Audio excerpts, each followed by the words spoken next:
Some wounds aren't inflicted with fists, but with laughter that cuts sharper than knives. The sound of silverware against porcelain rang out steady and measured, too polite to be natural.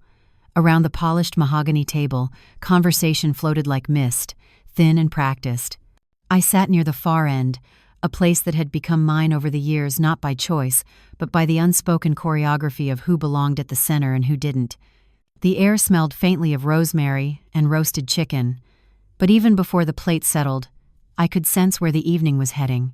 The family had gathered, a tableau of curated smiles. Sabine, my daughter-in-law, glowed with the confidence of someone who thought charm was her currency.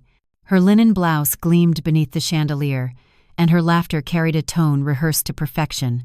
I had been the one to help them afford this very dining set years ago, though no one mentioned that anymore. The details of my contributions had slipped from memory, though their weight still pressed on me. She lifted her wineglass delicately, swirling it in a way that drew every eye toward her. "So, Lenora," she began, her voice sliding through the hum of conversation, "tell me, how does it feel being useless these days?" The words sliced through the air with a precision that left no need for volume. Malcolm chuckled under his breath, the sound caught somewhere between embarrassment and complicity. My grandson, Dorian, smirked, his teenage bravado etched across a face too young to know better. Across the room, I caught a glimpse of Luther Crane, our neighbor, standing at the patio doors waiting to deliver a borrowed dish back. He froze for just a moment, the awkward witness to a cruelty not meant for outsiders. I let the silence stretch, a rope pulled tight across the table. I had carried heavier weights before: unpaid favors, casual dismissals. The burden of bills slipped toward me like passing trays. The mockery itself wasn't new. It was simply louder now, bolder because she believed I would never answer. I placed my glass of water carefully on the table, the sound of it settling louder than the laughter that had preceded it. I looked at her then, directly, letting her see the steadiness in my eyes. I straightened my back and spoke with a quiet that carried more than any raised voice could. "Then useless me won't be paying your bills anymore." The effect was immediate. Sabine's smile faltered, then froze in place, brittle and incomplete. Malcolm's fork hovered midair, as if he wasn't sure whether to continue or to lay it down. Dorian blinked rapidly, caught between a smirk and something else he hadn't felt before. Shame, maybe. Even the chandelier's light seemed to still above us. I pushed my chair back slowly, the legs dragging across the hardwood floor with a sound that carried finality. I didn't slam the chair or raise my voice. I didn't need to. The words I had spoken clung to the room like velvet, heavy and undeniable. For the first time in years, I felt the tiniest release of air leave my chest, a breath I hadn't realized I'd been holding. Sabine froze mid-smile. The table falls silent. Numbers never lie, but they do record every betrayal. The house was quiet in that hour, when even the refrigerator hum sounded like a secret. I turned on the desk lamp, and its cone of light laid a small island across my home office. My hand knew the way without looking the bottom drawer, the small brass key taped beneath the desktop, the practiced sigh of metal rails giving way. The laughter at dinner still echoed, sharp enough to peel away years of silence. If they wanted to pretend history didn't exist, I would let the numbers remember for all of us. Inside lay order, manila folders thickened by time, envelopes with tidy labels, a ring-bound ledger with tabs in fading ink. I opened the spreadsheet printouts first. Columns stared back dates, amounts, payees, mortgage arrears, inventory, emergencies, tuition deposits, each one highlighted, annotated with promises never kept. A receipt slipped free, the boutique's lease increase. I remembered Sabine calling, voice sugar melting into panic. "We'll square it soon," she'd said. Soon became never, and my accounts carried the bruises. Another folder showed tuition for Dorian's academy. I saw my own signature, neat and careful, belonging to a woman who once believed silence purchased peace. I pushed the stack aside and reached deeper. The summer the boutique nearly folded came back in merciless frames.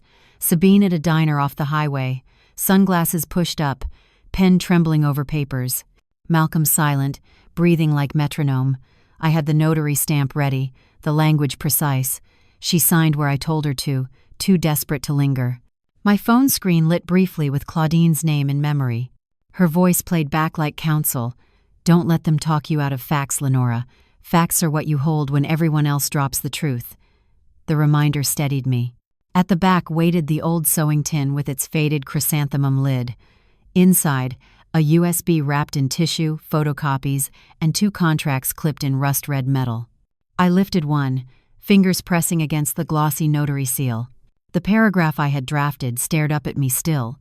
In exchange for bailout funds, 2% ownership transferred to Lenora Halstead, the year etched at the top, 2017. Shield and burden both. I leaned back, listening to the creak of my chair, and let the memories coil tighter. The numbers were never only numbers, they were holidays quietly covered, trips disguised as gifts, and bills paid before anyone else saw the envelope. Each line was not just an expense, but a silence I had swallowed. I read the contract twice, testing it like a railing that is held through storms. Outside, a cicada scraped at the dark. I slid the contract into a sleeve, left it on the desk rather than hiding it again. The lavender sachet by the bookshelf gave the room a faint calm, but my pulse beat steady. I was building a spine out of ink. The ledger came last. For the first time, I circled totals in a bolder hand, bought months, bought chances, bought silence. The lamp flickered and steadied, and so did I. I placed the USB back into the tin, slid the tin into the hidden slot, the drawer clicking closed like a chapter ending. But not this page. The contract stayed in sight. She whispers, "You signed it, Sabine," and I kept it. Every time I said yes, I lost a piece of myself. This time, I said no. September sunlight pressed through the kitchen windows, showing every smudge on the stainless steel. Sabine had staged the counter like a showroom, a folder, a glossy brochure of polished shelves and spa products, and 2 cappuccinos with foam thinning.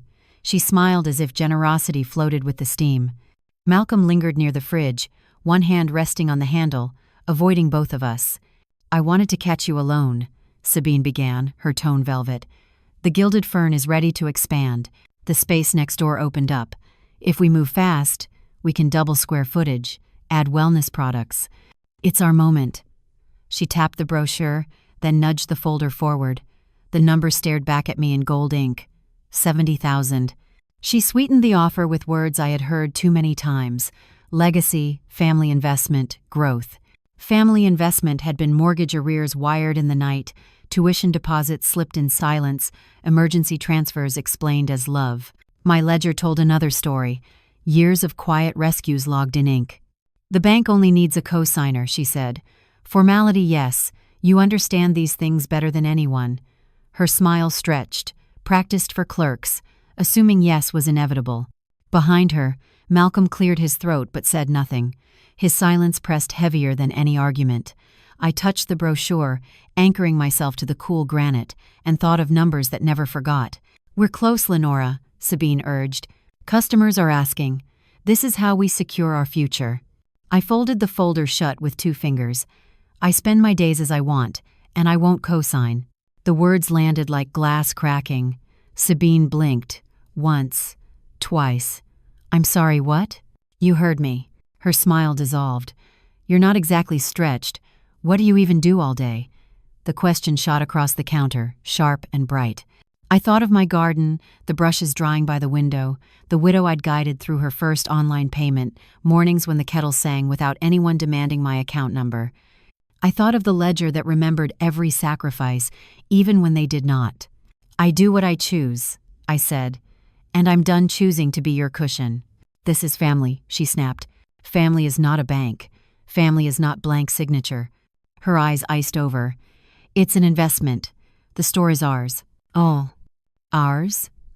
I let the word hang, quiet but truly deliberate. "Then build it on your signatures." Color rushed her cheeks. For a moment I glimpsed the woman years ago, desperate with papers she barely read. That desperation had hardened into entitlement. She shoved a pen toward me. "At least read it, it's standard." "I've read enough standards to know how they end." I slid the pen back. "No."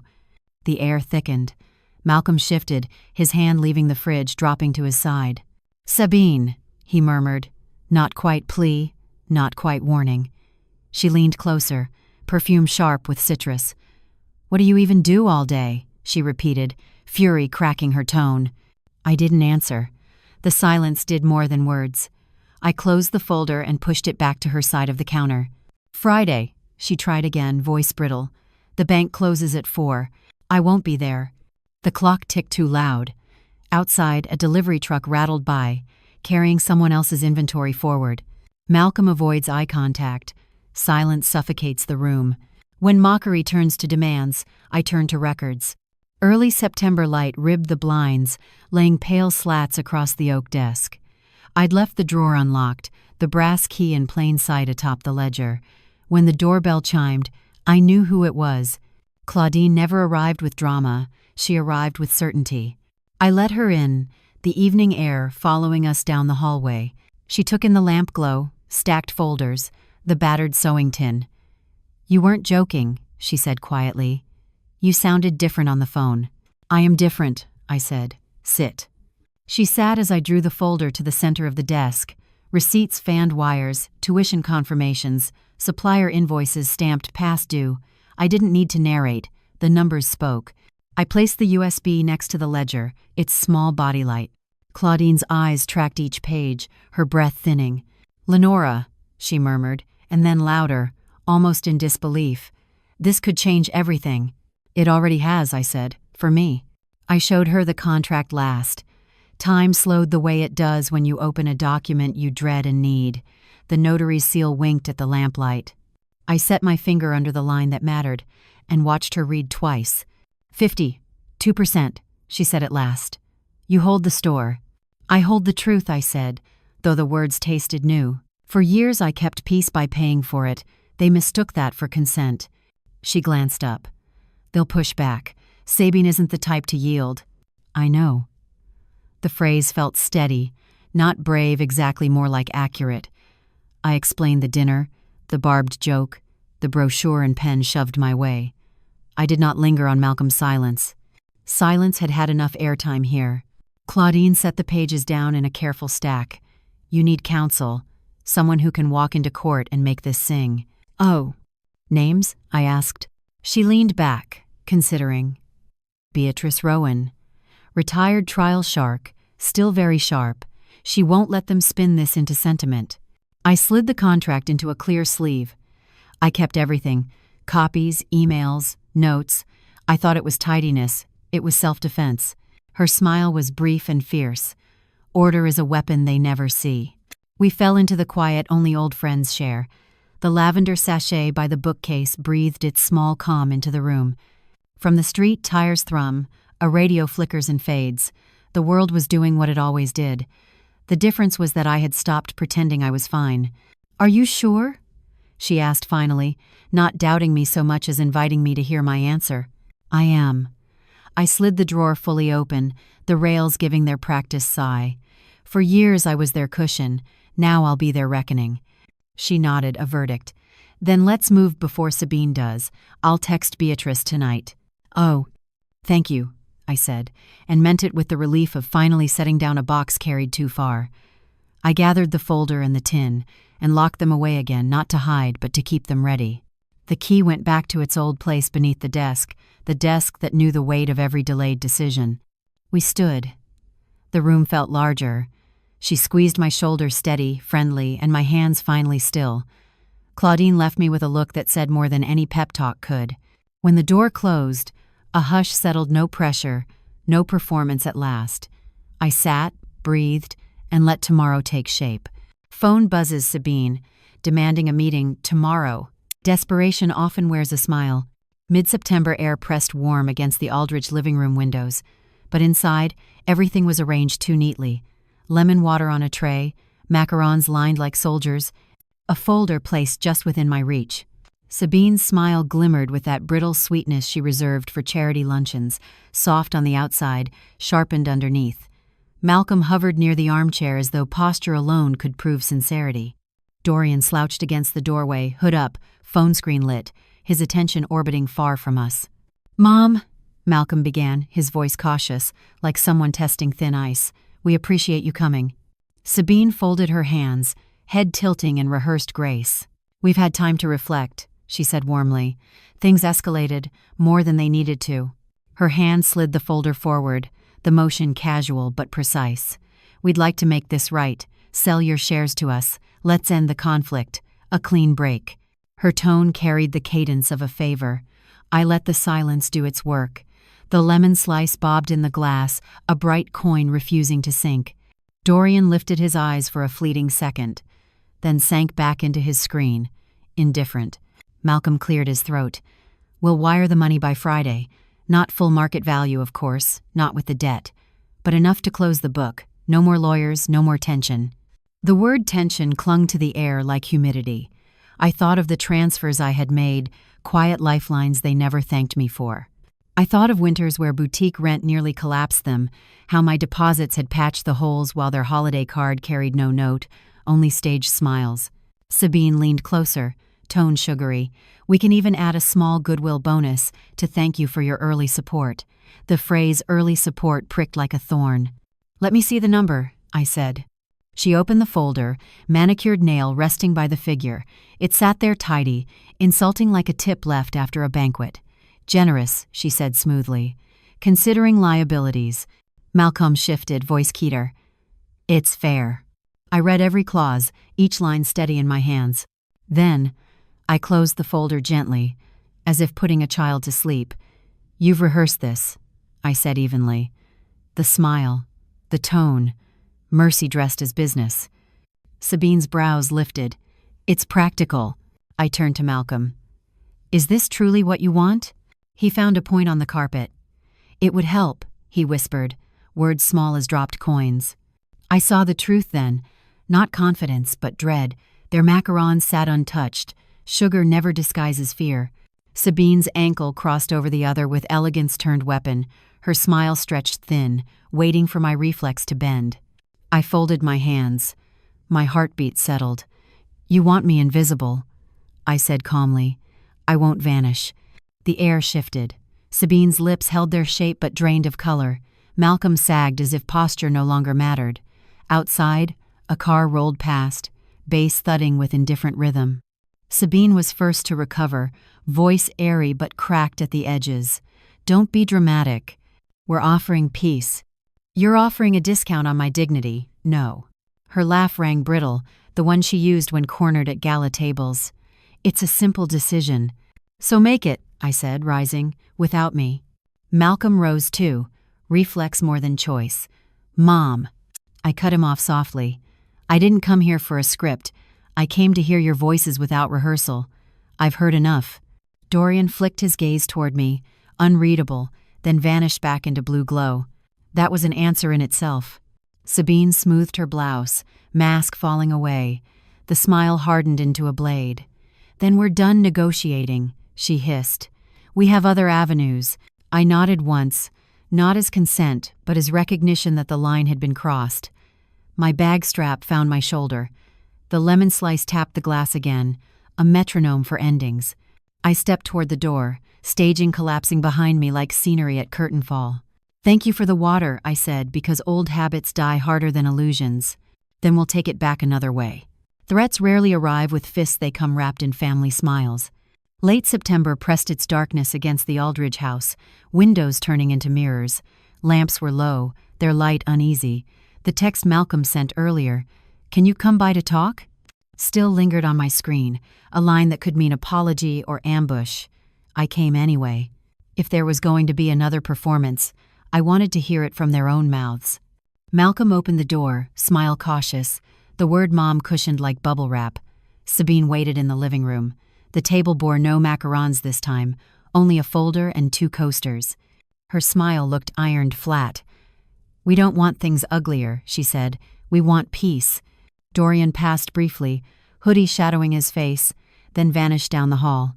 The house sealed itself behind him. I sat at the sofa's edge. "Say what you mean." Malcolm leaned forward, elbows on knees. "We've worked out a better number, a serious one." Sabine opened the folder with slow precision. "A peace deal," she said. "You sell your stake, we settle. We all move on." I let the silence stretch. "What changed since last week?" Her smile thinned. "Reality, vendors want prepayment. The landlord won't bend. We need this." I scanned the papers. Clauses, figures, disclaimers. Larger than the insult before, smaller than the truth of what I'd carried. The math wobbled under its own confidence. Malcolm studied my face. "This is the cleanest way forward," he said gently. "Clean for whom?" I asked. "You want me to forget what I gave so you can forget what you owe." Sabine's smile hardened. "We're offering an end to conflict. You're offering a mislabeled receipt." The refrigerator hummed like an unwanted witness. A clock ticked, relentless. I remembered my folder, notarized seals, the arithmetic that had outlived their thanks. "We're not enemies," Malcolm said. "We're family." "Family would have seen me," I said, "not just my signature." Sabine tilted her chin. "You're taking this too personally." "It was personal when you expected." "Yes," I said. "It's still personal now that I've said no." Her tone cooled. "Be practical, Lenora. You don't want board meetings, landlord quarrels. Let us carry it." "I carried it," I said, "for years." She folded her hands like a judge rehearsing fairness. "This offer expires Friday. After that, other options." I turned to Malcolm. "What do you want from me?" He searched the carpet. "Just consider. It would help." The phrase clinked like loose change. I squared the folder to the table's edge. "I've considered. My answer stands." Sabine's polish cracked. "You're holding us hostage with paper. You don't even show up at the store." I showed up when the store was sinking," I said. "I was the pump." Her eyes narrowed. "We can't let you choke our future because you're chasing vindication." "Vindication," I said, "is what guilty people call evidence." She laughed once, metallic. "Fine. You want to be owner? Own the debts." "I've owned enough," I said. "Tonight you want discount absolution. I don't sell that." Malcolm's voice strained. "Please. If this goes public, we're finished." "That worry arrived late," I said. "Patterns ruin people, not daylight." The room sagged into stillness. Dorian's game music leaked faintly from down the hall, a foreign anthem. Sabine pushed the folder closer. "Last chance." I rose, steady as a ledger closing. "You want me erased." "I won't vanish." Her eyes cut glass. She stood, mask gone. "Then we'll let the courts erase you. One steady ally can sound louder than a dozen enemies." Early October, the cafe was quiet, steam curling from the machine. Claudine waved me over with a steady smile. A woman rose beside her. Silver hair, winter water eyes, efficient. "Lenora, this is Beatrice Rowan," Claudine said. "She prefers B." Beatrice skipped pleasantries and offered her hand like a file opening. "You brought the documents?" I placed the folder on the table: contracts, receipts, bank letters, a drive. Beatrice slid the pages toward her and read like a surgeon. Rhythm, then warning. She moved to spreadsheets. Her fingertip marked the clause. "Notarized," she said. "Dated. Clean consideration. Signed by Sabine." She turned to my printouts. "Wire transfers, tuition payments, supplier rescues, and you kept contemporaneous notes." "I kept order," I said. It turned into defense. Claudine leaned back, letting B take the table. "There's also the sewing tin flash drive," she said. "Backups." Beatrice's mouth lifted by 1/8 of an inch. "Good. Backups make liars nervous." A page flicked. 50. 2% controlling interest. That will bother them more than refusal. They've already tried to buy me off twice. "I saw the numbers," she said. "They're bargaining with theater tickets when you own the stage." A barista set down water. "Who knows this paperwork exists?" "Claudine. Me. A notary from back then." I paused. Iris Camden may remember specifics. She worked the boutique, when I wired funds, saw deliveries, knew overdue invoices. Beatrice wrote the name on a pad. "Iris. What's her relation with Sabine?" "Distant. She quit after wages got patchy." "Good," Beatrice said, meaning useful. "We'll need an affidavit, maybe testimony. The landlord's correspondence?" "In the back pocket," I said. "Emails about prepayment. Dates align with my transfers." She skimmed and returned them neater. "All right," she said. "We won't chase. We'll make them chase us and lose breath." She steadied her gaze. "You understand they will escalate? People who breathe entitlement don't learn in private." "I expect escalation," I said. "They threaten court." "Of course." She tapped the controlling interest clause. "This isn't just evidence. It's leverage." Something unwound in my chest like a knot, remembering it was rope. Claudine's mouth softened in relief. The cafe noise rose and fell, life proceeding as if our small storm were weather for another town. "What do you want from me today?" Beatrice slid the pad across. A concise timeline, keep to verbs and dates wired, paid, co-signed, notarized, refused today, and full contact for Iris. I'll reach out before Sabine does. "Do you expect Sabine to strike soon?" Claudine asked. "Yes," B said. "Her story works only if you're the obstacle. She'll move it to law. She thinks theater is hers." "If they file first?" I asked. "We answer firm, dry, unimpressed. Judges prefer paper to performance." She tucked the contract and nudged the folder toward me. "Keep originals off-site. Scan again. If anyone contacts you, refer them to me." I closed the folder. The motion felt like armor. "Thank you." Beatrice sipped water, set the glass on its ring. "We don't need gratitude," she said. "We need accuracy." She looked at me, clear-eyed. "You were their cushion. Now let the facts stand up." Claudine touched my sleeve. "I told you she was the one." "Oh." Beatrice stood, slid her card across, adjusted cuffs of a jacket that had known courtrooms. "Prepare. They'll strike first." Summons don't knock, they invade. The envelope hit the floor with a weight that felt like a verdict. Heavy, cream, a window where my name stared back. I picked it up and knew, even before the seal gave, that this was Sabine's promised other way. October air drifted in. The house was quiet enough to hear paper rasp. Inside, a complaint, exhibits, a cover letter from their attorney, and the chill that comes when someone tries to rename your past. The words marched down the page: coercion, undue influence, bad faith, as if ink could turn rescue to robbery. I read every line twice, then a third, until swagger drained to what it was, a story for a stranger. The ride was small, sound signals clicking, tires sighing, the folder thudding my knees. Beatrice skipped pleasantries and offered her hand like a file opening. "Let me see it," she said. We spread pages: complaint, proposed order, facts tripping on dates. Beatrice read with a surgeon's attention I trusted. Rhythm, warning, diagnosis. She flagged paragraphs with yellow tabs. "Here they claim you dominated Sabine with superior financial knowledge," she said. "Here they suggest emotional pressure. Here they call the agreement unconscionable." "It wasn't," I said too quickly. "It wasn't," she echoed, calm enough to lower the room's heat. "And they've stapled bluster to thin paper. Where are the contemporaneous notes? Where's the notary affidavit? Where's a single email where you cornered her? They don't have them because they don't exist." "What's our first step?" I asked. "2 tracks," Beatrice said, tapping the complaint. "We prepare an answer that walks, not dances, and we move to dismiss coercion and undue influence. The contract stands on consideration and capacity. Their narrative is grievance dressed as law." She turned to the exhibits. They attach a photo of Sabine looking distressed at a cash wrap, no timestamp, no reference, and this, an unsigned draft by Malcolm about family pressure. Drafts can't testify. "Do we counterclaim?" "Not yet," Beatrice said. "Leverage isn't noise, it's timing. We'll keep the option ready." "Oh, we'll want an affidavit, overdue invoices, supplier threats, payroll gaps, notes on Lenora's wires bridging deadlines, the landlord's emails too." She underlined key dates on a legal pad. "I want a clean timeline by morning dates. Sums, bank confirmations, notary contact, the diner meeting."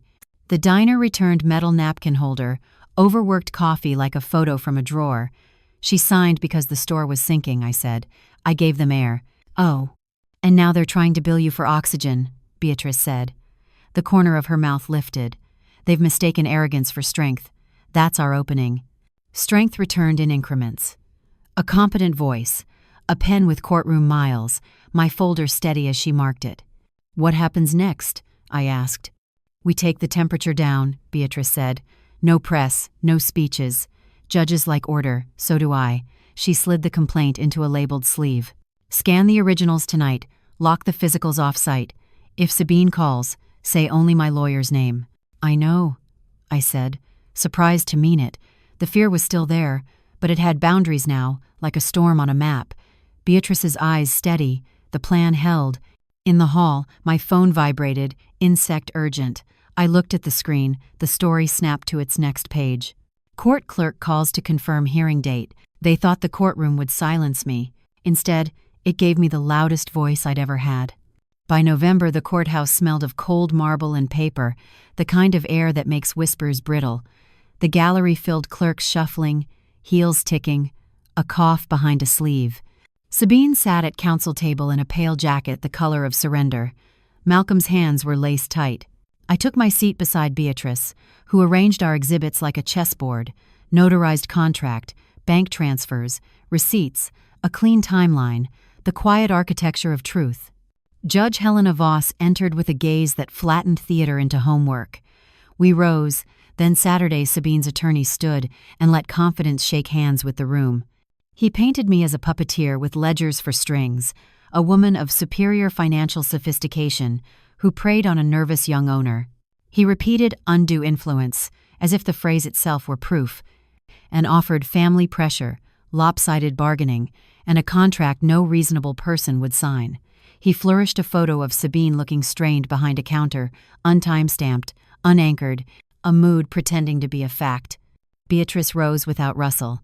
"Your Honor, we answer with documents." She passed exhibits to the clerk one by one, each getting its sticker in place. A notarized agreement from 2017, signed by Miss Sabine Aldridge, transferring a controlling 52% interest to my client in exchange for bailout funds, wire confirmations, dates and amounts, tuition receipts, and supplier payments that kept the business alive. Contemporaneous notes, landlord correspondence demanding prepayment aligned with Miss Halstead's transfers. The judge adjusted her glasses. "Counsel, do you dispute the signatures?" A pause. "We contend the circumstances render them void." On what factual basis?" "Émotionnel duresse." "Documented where?" Silence crossed their table like a cloud. Beatrice lifted a finger. "Witnesses." Iris Camden walked to the stand and swore in. Beatrice kept it simple. "Miss Camden, did you work at the Gilded Fern from 2016 to 2018? "Yes." "Were there late invoices?" "Yes." "Vendors called often." "Did you ever hear Miss Aldridge speak about Miss Halstead's role?" Iris glanced at Sabine, then back. She said, "Without her, we'd be bankrupt." The sentence landed without drama, only gravity. No further questions. Sabine's lawyer tried to sand it down. "You can't recall exact words." "I wrote them," Iris said, producing a small notebook. The judge scanned, returned it with a neutral blink that wasn't neutral at all. "Next witness," Beatrice said. Luther Crane took the stand in a salt-worn jacket. "Occupation?" "Landlord for the Eastbrook Strip, including the Gilded Fern." "Up?" "Do these emails refer to prepayment demands?" "They do." "And did you receive payments from Miss Halstead to cure arrears?" "Yes, ma'am. A few times. Kept them from default." "From Miss Halstead, not Miss Aldridge?" "Correct." Beatrice returned to the contract, the notary's seal bright as a coin, and the arithmetic of consideration given, ownership earned. She used almost no adjectives. She didn't need any. When she finished, the room shed a layer of noise. Judge Voss set the papers down as if they might bruise, then looked at Sabine like a teacher who'd mistaken volume for work. Her voice was even, final. "Motion dismissed. The evidence is unshakable." The gavel was near an afterthought. Sound resumed, files closing, shoes scuffing, a pen dropped and retrieved. Air returned to my chest in measured breaths. Beatrice gathered our exhibits the way a seamstress reclaims cloth that was never yours to take. Iris squeezed my forearm and vanished into the hallway's river. Luther tipped 2 fingers and left. I stood slowly and felt the floor hold. Sabine staggers, pale. Malcolm lowers his eye. Defeat rarely explodes, it seeps through walls until the silence suffocates. The house met them with carpeted quiet, the hotel-grade hush that pretends all is fine. Sabine set her purse down like a verdict, then paced, jacket on, breath ragged from court. "Staff," Malcolm said, reading his phone. 2 more walked. "Rhea and Kellen. They won't keep covering shifts without payroll certainty." Sabine snagged the phone. "Cowards." Her voice tried for steel and landed in tin. "We had a plan. Expansion. Wellness line. And your mother—" "Don't," he said. "Who hid that contract for years?" she snapped. "She ruined us." His gaze slid to the window, where the backyard lights had failed again. "She kept us from default," he said, "because she wanted leverage." Sabine's laugh was a short serration. She bought the right to humiliate me. Dorian slid into the doorway, hood up, eyes bright with that practiced alertness. Is the store okay? It will be, Sabine said. We're adjusting. Suppliers want prepayment, Malcolm said. Lucent froze our account. Dorian, do you want me to help stock? Sabine, we need solutions. Malcolm scrolled. Comments on the store page. Customers asking if gift cards are safe. Some say they'll shop elsewhere. Claudine's niece posted the court order. You should have taken her phone at dinner. At dinner? We haven't had dinner together in weeks. Say something useful, Sabine said. Tell me how to fix this. We stop pretending, Malcolm said. Cut hours. Tell the truth. Ask for terms. Call your mother. To beg. To negotiate. Silence sanded the room's corners, like an elevator between floors. Dorian slipped his phone into his sweatshirt and edged toward the hall. Where are you going? Sabine asked. My room. We're talking as a family. You two are. He vanished down the corridor, the door whispering more final than a slam. They're abandoning me, Sabine said. Employees, vendors, customers. Not customers, Malcolm said softly. They're waiting to know if we're honest. She turned on him. Honest? You let her run numbers over us for years. We leaned on her. That's different. In the quiet, a neighbor's TV leaked applause through the fence someone else's tidy ending. Sabine opened a cupboard and stared at labeled jars, oats, lentils, sugar, orders she couldn't eat. And next week? She asked when Malcolm said they could sell the car to cover payroll. He didn't answer.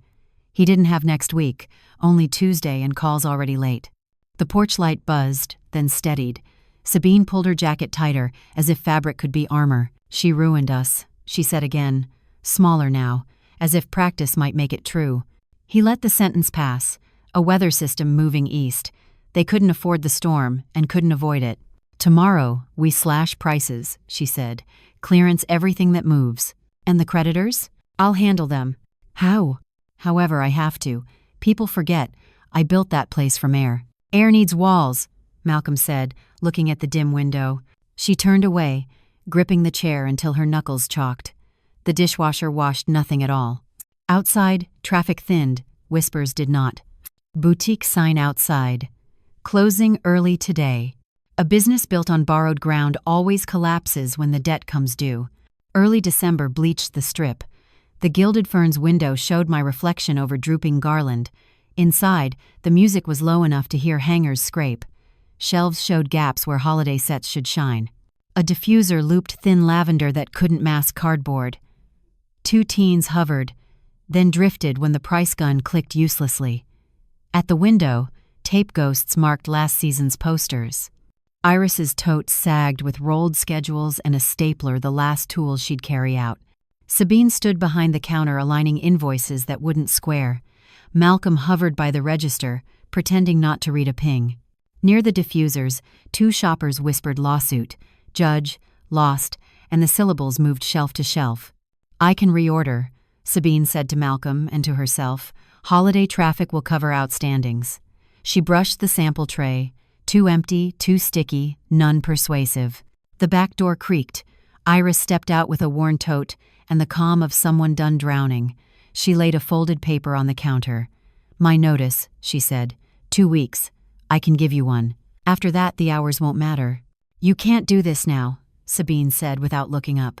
I can, Iris said, and should have sooner. A mother lifted a candle, put it back, her face a ledger closing. They lost in court, someone murmured. This boutique built community, Sabine said, louder than needed. Workshops, local makers. People rely on us. People relied on her, Iris answered, meeting her eyes. She kept you afloat, and you mocked her.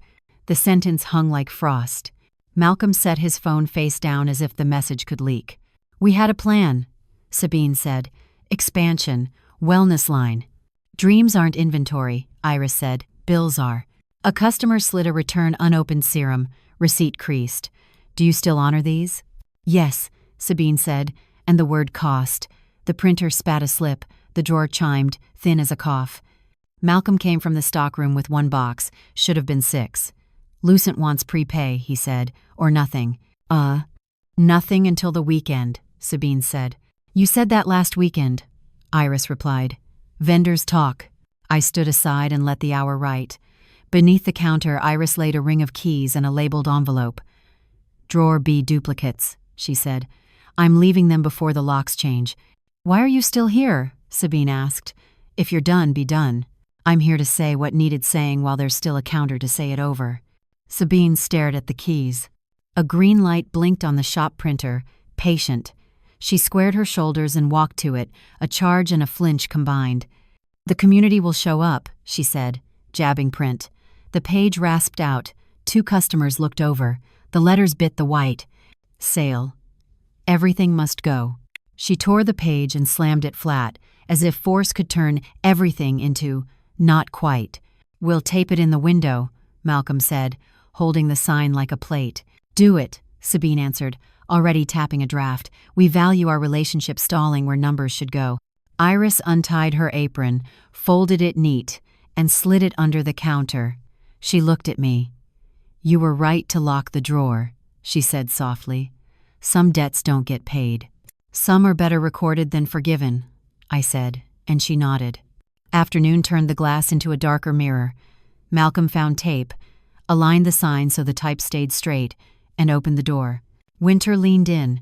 A woman in a scarf stopped, read, kept walking the shortest elegy. When Malcolm stepped back, the bell stuttered once and fell quiet. He stared not at the sign but past it, toward the jam. Half hidden beneath a yoga flyer, a pale rectangle clung to the frame, letters stark against the day. Malcolm finds eviction notice taped to the boutique door. Families don't always end with shouting. Sometimes they dissolve into silence. Evening folds over the Aldridge house like a heavy blanket that forgot how to warm. The furnace hums, vent whisper. The television stays black. In the kitchen, a roast cools in its pan, a film shimmering like embarrassed skin. Forks wait precisely where Sabine arranged them. The clock ticks. Dorian hovers at the edge of the dining room, hoodie strings pinched, phone cupped like a pilot light. He stares at the plate potatoes in quarters, 2 slices of meat, beans aligned like a rule. He doesn't touch it. He doesn't sit. Dinner, Sabine calls, the word sounding like a memo misrouted. I'm not hungry, Dorian says, syllables flat with practice. He backs away without turning. The bedroom door doesn't slam. It closes. Malcolm sits as if the chair trapped him. Jacket still on, tie loosened, eyes fixed on middle distance. When Sabine sets a glass of water near his wrist, he nods without drinking. Eat, she says. He lifts a fork, lowers it, nudges a bean. I'm not sure I can stomach anything. The dining room remembers loud, but tonight it knows quiet's grammar. Sabine pours as if wine could occupy empty seats. We had customers for years, she says to the glass, makers begging to be featured. One vindictive, stop, Malcolm says, not sharply, through a throat that has accepted defeat and is tired of repeating it. Your mother wanted this. She wanted accountability, he says. We wanted her money. Sabine laughs, a cough in heels. Say it plainly. She bought her way into our lives and kept receipts. Receipts kept us from the landlord's lock. Dorian tiptoes back for a charger, then retreats with the stealth of a cat. Sabine watches the shadow on the stairs like it is an argument she could still win if it would hold still. I told him we'd be fine, she says, and I'm not sure if she means the boy or the business or the marriage. You need to fight. For what? The lease is posted. Vendors won't ship without prepay. The bank closed the line. We have a sale sign and no inventory. Sabine sets the glass too hard. The stem rings like a small alarm. We were a brand. People loved us. They loved what you curated with other people's patience, he says. They loved what Mom's wires allowed. Don't canonize her, she says. Saint of spreadsheets. She isn't a saint, he says. She's a boundary we kept kicking until it moved. The house swallows the sentence. Sabine finally sits.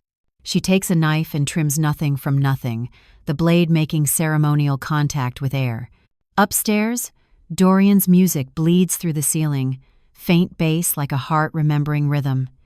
In the living room, the tree he dragged in stands undecorated. A box of ornaments waits. Want to try ornaments? Malcolm asks. Festive bankrupt, Sabine says. We should have expanded when I said. Doubled space. We should have. Paid Iris on time, Malcolm says. She flinches. You always take their side. There isn't a side, he says, only a ledger and a lock. She stares at the wine. I did everything, she whispers, a mantra wearing thin. I worked every day, smiled at strangers, posted until my eyes burned. And you mocked the person who kept the doors open, he says. Her mouth twists. Without her, we were nothing. The words shock her even as they leave. They ring through the house. She looks around as if a witness might tell her she didn't say it, as if the chair could retract the echo, as if the air might deny. Malcolm stands. The legs of the chair make no sound. At the stairs he hesitates. Malcolm, she says, the name surprised to find itself pleading. He doesn't turn. He goes up. She stops at the staircase, holding the bottle. The roast cools into a sculpture of what they can't eat. The tree waits for lights. Dorian's music dims. Some homes don't end with a bang. This one chooses the thermostat's click, a vent sigh, the breath of a woman who runs out of words to aim. Malcolm shuts bedroom door, locking her out. Freedom doesn't arrive with applause, it arrives with the bloom of flowers you plant yourself. Sun-warmed brick. Air felt light. Morning slipped over the fence and settled on the beds I'd turned by hand. I edged the plot with bricks salvaged from the grill Malcolm never fixed. From a basket I lifted paper bags labeled in pencil. Dahlia, Café au Lait. Dahlia, Thomas Edison. Dahlia, Bishop's Children. I worked slowly, trowel sinking, palm pressing, each tuber cradled in a pocket of bone meal and hope. I once stared at retreat brochure dahlias until the edges curled. Today the picture belonged to my hands. The rosemary hedge was already busy with bees, little accountants on a green ledger. I clipped sprigs for the kitchen and promised warm water later. For once I didn't narrate my movements. The morning didn't need convincing. I stood, knees speaking their years, and brushed soil from my gloves. The house behind me was the same house that had swallowed so many transfers and compromises, yet from here it felt as if the walls exhaled. When you stop holding up other people's ceilings, lungs remember space. The gate latch clicked. Don't shoot, I come with carbohydrates, Claudine called, lifting a paper bag like a flag. You baked, I said. I therapized, she answered, handing over the loaf. Baking just arrived in a nicer outfit. We sat at the iron table by the herb bed. I poured tea and passed her a mug. She studied me, then shook her head softly. You've lost weight, she said. Not your body, your face. You put something down. I said a decade on the curb, I said. City hasn't picked it up, and I won't drag it back. Claudine laughed, then sobered, eyes on the neat mounds where dahlias slept. Planning a riot for midsummer? A civil uprising, I said, loud with color, quiet with intent. She broke the bread. The crust crackled like a good secret told. We ate with our fingers, passing butter the way we once passed grief. You look lighter, she said. I've known you 30 years. I've seen brave. This is braver. I didn't win money, I said. I won myself. Claudine tapped my wrist. And the order? Filed and recorded, I said. The shares are secure. And the store? Sale signs, hollow shelves, the noise of regret. I wish it different for the staff, not for the architect. We let the quiet stand. I told her about the clinic's new budget class and a widow who left clutching a checklist like a compass. Claudine told me about her sister's council speech and a teenager who paid for coffee with quarters and a poem. We thanked each other the bread, the rosemary, and moved on. You're not lonely? She asked, not as doubt but care. I am, I said, but not empty. I looked toward the corner where I'd planned a bench beneath the maple. Solitude feels different when you choose it. We brewed a second pot. We watched a ladybug cross the saucer's chip like a pass and applauded when it made the summit. When the tea was ready, we laughed at the same old memory, a warm laugh without performance. The dahlias waited in their beds, holding the future without needing me to say please. Claudine stood. Text me when the shoots break. I'll bring jam for bread we haven't baked yet. I will, I said, and meant it. She let the gate click behind her.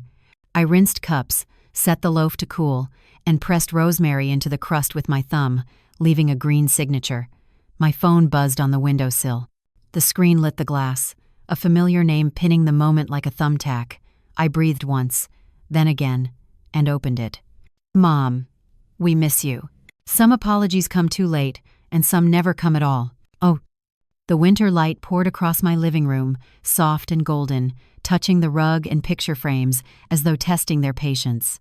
I sat in the chair that had carried me through grief and silence, and now it held me steady while my phone glowed on the table. "Mom, we miss you."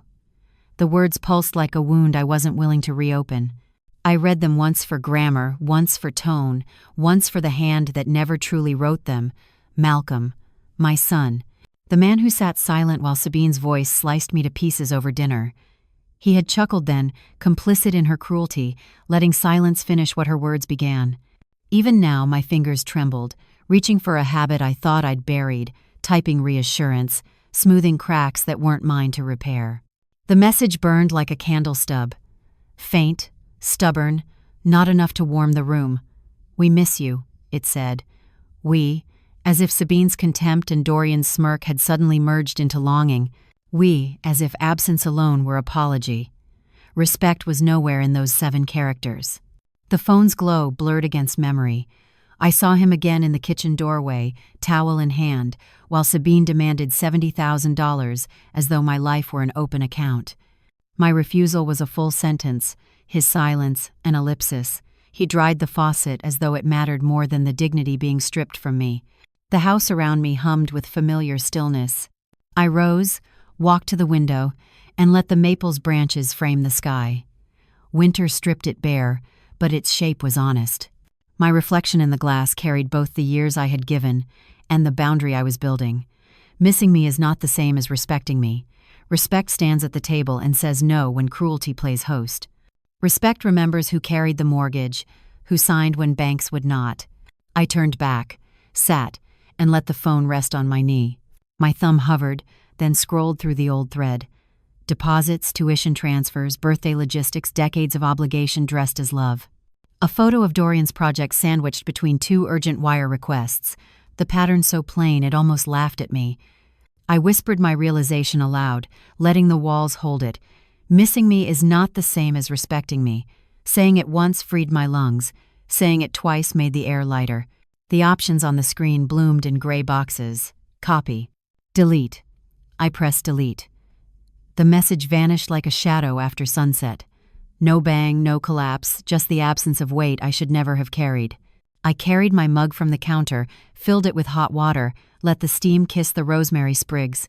The scent lingered, not as memory but as proof. I chose what I breathed in. My chair received me again, the rug beneath softened by light. The phone vibrated once more. Another message, maybe longer, maybe emptier. I didn't look. I set it face down on the table.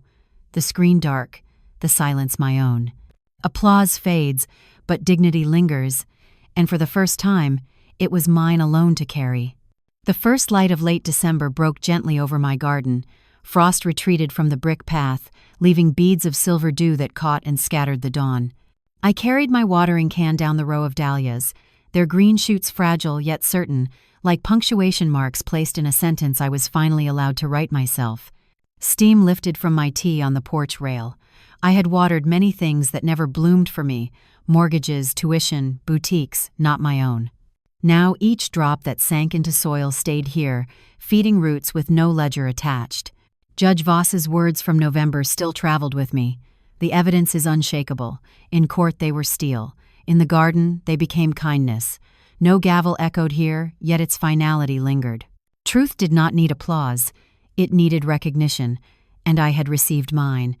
What followed was not celebration, but something older, steadier, the quiet dignity of balance restored. For the first time in decades, I no longer lived bent beneath the weight of others' debts. The gate latch clicked, and Claudine entered without knocking. Her scarf flared red against the pale sky, the color of decisions kept. She carried a jar of jam and sat across from me, as if she had always belonged at that table. She poured herself half a cup from my kettle. "There it is," she said softly, glancing toward the beds. The sound of a future. We didn't need to fill the silence with talk. The steam, the frost, the jam between us were enough. She touched the lid gently. For beginnings that were always here. Her smile made it feel true. Over the hedge, Luther Crane appeared with his morning paper. He lifted it in a neighbor's salute. "You look lighter, Lenora," he said. I answered simply, I finally exhaled after years. The truth left my mouth without effort. Even the fence seemed to nod in agreement. Claudine laughed softly, breaking bread into halves. We spread butter and jam, each bite bright enough to argue with December's gray. For a moment, winter seemed negotiable. We ate slowly, like people no longer rushed by obligation. "Any word from them?" she asked at last, not prying but offering space. "Silence," I said. "It used to feel like a cliff. Now it feels like sky." She squeezed my hand across the table. "Keep that," she said. Then she stood, leaving the jar as her witness. The latch clicked again. The garden received her absence as easily as it had welcomed her presence. Peace is good at arithmetic. Subtracting no longer hurt. It balanced. I walked the beds alone. A spider had tied rosemary to time with a perfect bridge. I pressed my palm to the soil as one tests a child's forehead. The earth held steady warmth. Once, I had narrated my worth to unseen judges, my life reduced to statements and transfers. Now the garden spoke quieter sentences, the private grammar of growth. Luther's newspaper rustled, a dog barked at joy, and the sun chased frost off the bricks. The house behind me stood the same, yet lighter, as if its frame no longer leaned on my silence. I lifted the mug, savoring the last sip. This is not victory, I thought, though victory was kind. This is something older, a life measured by its own scale. Justice came late, but it bloomed. I whispered to the dahlias. They did not answer, but their green tips held steady, and that was enough. I set the mug down and allowed the quiet to remain unchallenged. My breath rose, steady and free, no longer seeking permission. I've carried silence long enough, and now I've chosen peace. If my story resonated with you, I ask for your voice. Share your thoughts, your encouragement, or even your own experiences in the comments below. Did you see yourself in my journey? Tell me. Your support reminds me that dignity is never wasted, even when it blooms late. And remember, never let anyone reduce you to useless. Keep your records, hold your ground, and water the life that answers you back. Justice may come slowly, but when it does, it will belong entirely to you.